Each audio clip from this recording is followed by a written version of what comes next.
مولانا یہ بتائیے کہ آج 15 شعبان کی رات ہے، کیا آج کی رات میں حلوہ بنانا یا پھر میٹھی کوئی چیز بنانا وہ بھی ضروری سمجھ کے کیا یہ جائز ہے؟ تو میرے بھائیوں، آج 15ویں شعبان کی رات ہے۔ یہ حلوہ بنانے کی اور کھانے کی رات نہیں ہے، یہ عبادت کی رات ہے۔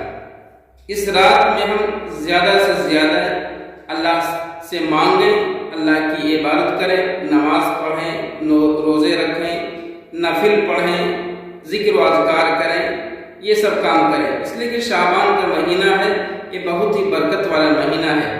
اللہ کے رسول صلی اللہ علیہ وسلم نے فرمایا کہ شعبان و شہری و رمضان و شہر اللہ، کہ شعبان میرا مہینہ ہے اور رمضان اللہ کا مہینہ ہے۔